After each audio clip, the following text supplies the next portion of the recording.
अस्सलाम वालेकुम दोस्तों, कैसे हो? ठीक हो? कैसे हो दोस्तों? जिस तरह से आपने थंबनेल के टाइटल से देख लिया होगा कि मैंने ईरान में फुली फंड स्कॉलरशिप हासिल कर लिया अल्हम्दुलिल्लाह। और मैं आपको इस व्लॉग में बताऊंगा कि मेरा जो सफ़र था स्कॉलरशिप हासिल करने का वो किस तरह का था, मैंने किस तरह से फुली फंड स्कॉलरशिप हासिल की और आप भी किस तरह से फुली फंड स्कॉलरशिप हासिल कर सकते हैं, चाहे किसी भी मुल्क में, ईरान हो, कोई भी मुल्क हो, यूरोप का कंट्री हो, रशिया हो, कोई भी दुनिया का कंट्री, आप किस तरह से फुली फंड स्कॉलरशिप हासिल कर सकते हैं, मैं आपको इस व्लॉग में बताऊंगा। बने रहिए मेरे चैनल के साथ, सब्सक्राइब करना मत भूलिए। Let's be back. अच्छा तो दोस्तों, जिस तरह से मैंने आपको बताया कि मैंने ईरान में फुली फंड स्कॉलरशिप हो गई अल्हम्दुलिल्लाह, मैं आपको अभी लेटर भी दिखाऊंगा। अब मैं आपको बताना चाहता हूँ कि आप भी किस तरह से फुली फंड स्कॉलरशिप हासिल कर सकते हैं। देखिए दोस्तों, जिस स्कॉलरशिप की मैं बात कर रहा हूँ वो बेसिकली MBBS और BDS की मेडिकल की फील्ड को छोड़कर बाकी जो फील्ड्स हैं, IT हो गया, सोशल साइंसेस हो गया, एनवायरमेंटल साइंस हो गया, बायोलॉजी हो गया, जूलॉजी हो गया, इस डिपार्टमेंट्स के बारे में बात कर रहा हूँ कि इसमें आप किस तरह से फुली फंड स्कॉलरशिप हासिल कर सकते हैं।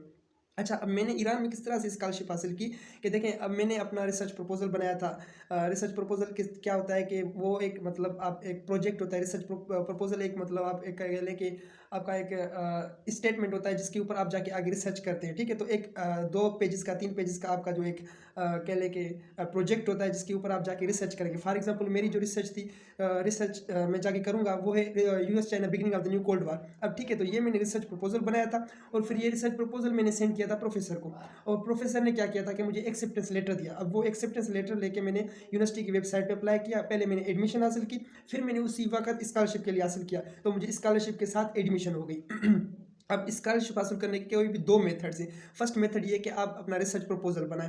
अब ईरान में जिस तरह से स्कॉलरशिप की बात मैं अगर करूँ कि ईरान में तो आइल्स की ज़रूरत नहीं है, आप आइल्स के बगैर स्कॉलरशिप हासिल कर सकते हैं ईरान में, नो नीड फॉर आइल्स। और अब का CGPA जो वो 3 से अबव होना चाहिए। 2.9 भी चल जाता है पर अब 3 से अबव होना। मेरा CGPA 3.73 था और मेरे जो डॉक्यूमेंट्स थे, मेरे पास इंग्लिश प्रोफिशिएंसी सर्टिफिकेट भी था, हर चीज़ थी मेरे पास, लेटर ऑफ मोटिवेशन भी थे, स्टेटमेंट ऑफ पर्पस था, ऑल काइंड ऑफ डॉक्यूमेंट मेरे पास थे। तो मैंने अप्लाई किया था, शायद भवनर यूनिवर्सिटी में अप्लाई किया था और अल्हम्दुलिल्लाह मैंने स्कॉलरशिप भी हासिल कर ली। मैं आपको अपना लेटर भी दिखाऊंगा अभी।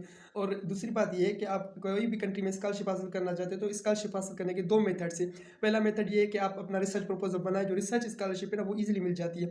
आपका अपना रिसर्च प्रपोजल बनाए और फिर उस यूनिवर्सिटी की वेबसाइट पर जाके प्रोफेसर की ईमेल देखें और फैकल्टी, आप जिस फैकल्टी में अप्लाई करना चाहते हैं, जैसे फॉर एग्जाम्पल मैं केमिस्ट्री डिपार्टमेंट में अप्लाई करना तो केमिस्ट्री प्रोफेसर की ईमेल निकालूंगा, फिर उनको मैं अपना रिसर्च प्रपोजल ईमेल करूंगा, फिर वो एक्सेप्टेंस लेटर देगा।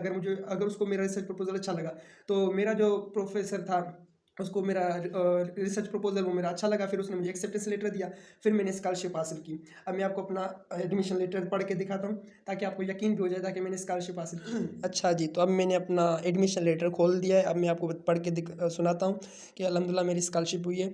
इन the name of God, Islamic Republic of Iran, Shahid Bahonar University Kerman. Dear mister लाखोजब गुल, passport number, congratulation, I am place to offer you admission with scholarship MA political science, क्योंकि मैं political science का student हूँ। Autumn 2024, शायद Bahonar University, political science scholarship, political science department में मेरी scholarship हुई है MA। और ड्यूरेशन कितनी है? 4 सेमेस्टर, 2 साल।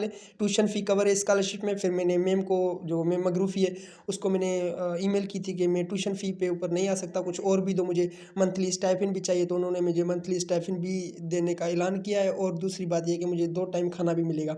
अब अकेडमिक के 2024 से 2025 मैंने इस वीज़ा के लिए अप्लाई कर लिया है। रजिस्ट्रेशन पीरियड 1 सितंबर से, थोड़ा मुझे लेट हो गई है अल्हम्दुलिल्लाह, फिर भी ठीक है, कोई इशू नहीं है, मैं भी चला जाऊँगा। मीडियम ऑफ इंस्ट्रक्शन कौन सी है? फ़ारसी में 6 महीना मुझे फ़ारसी सिखाएंगे, फिर उसके बाद जो है मेरा जो क्लासेस होगी यूनिवर्सिटी की वो कंटिन्यू होगी। तो यही आपको लेटर भी दिखा दिया, मैंने आपको अपना लेटर भी दिखा दिया, एडमिशन लेटर।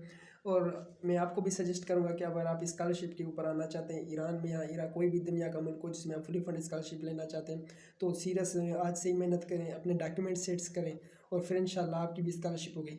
तो आज का भी लोग, मुझे उम्मीद करता हूँ कि आप लोगों को अच्छा लगा होगा। लाइक भी करेंगे, सब्सक्राइब भी करेंगे चैनल को। Bye bye.